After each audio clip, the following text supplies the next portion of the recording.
Hello, I'm Stan Stalnaker with Hub Culture, and we're here at Climate Week NYC in beautiful New York. And joining me is Helle Jørgensen, who is a really amazing strategic environmental consultant. You have the ear of CEOs and board members around the world, and I'm curious to know, what is the C-suite saying about climate?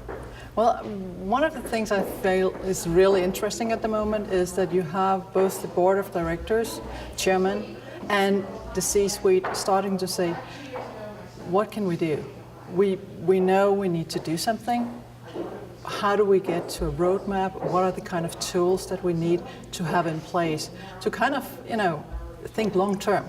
Is that your job, to help them build the roadmap? Is my help to, yes. I'm helping them building that roadmap and actually also going into the organization and help the different parts of the organization start understanding, what they can do in terms of long-term, being that incentives, being that shadow pricing on both carbon, water, other things, but also simply the culture, starting to engage the employees. And in that sense, creating a culture where you think long-term instead of like all the time, like, okay, what can we do right now? Because the C-suite, the board of directors, they see that, they need to change that. But it's very, very hard if they don't have the people in the organization who are up for it, or who have now been for so long been like, okay, we need to cost cut, we need to think short term. So that whole change, and actually also make that change stick in the organization. So I know every company is different, and the needs of every company are very varied. But is there a little package that you kind of go in with, like, what can a company do if you were going to package it up into a couple of sentences? If you're starting and you're a board or a CEO member, a board member or a CEO, trying to think about how to move your company in this direction, what's in the package that you give them? Well, as such, you kind of have like, what are the different steps in order to get on the roadmap, get on the different things. And that's actually not only for the company, but also for the different functions in the company. So you can kind of say what level are research and development on, what level are the marketing department, what level is finance or the risk.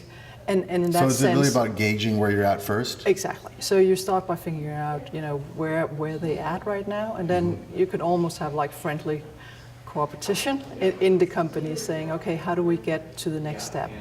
And a lot about that is clearly also knowing what are other companies doing. So I use a lot of like, well, could you also do this without perhaps sometimes naming the companies, but what could you do this? And then, business leaders say, oh, haven't thought about that. And then suddenly they start developing that, and then they take the ownership, and that's actually important.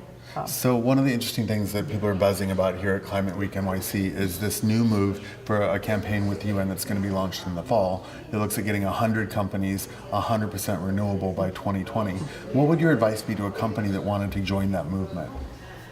Well, do it, but clearly there also needs to be a plan, and if this company has the system in order to figuring out, okay, what will this then mean? Because honestly, we have a lot. Cheap, right? We have a lot that's just talking, and I believe in bold, like, we're going to do this. But clearly, if you're talking to the C-suite and the board of directors, they also want to know, how does that roadmap look like to actually get there? So I would definitely start by figuring out where are we, but not being afraid of taking a bold, move. Hey, when somebody, being the US, put a man on the moon, nobody knew how to do that. So it's also a question about, if you take bold moves, you can also do some innovation.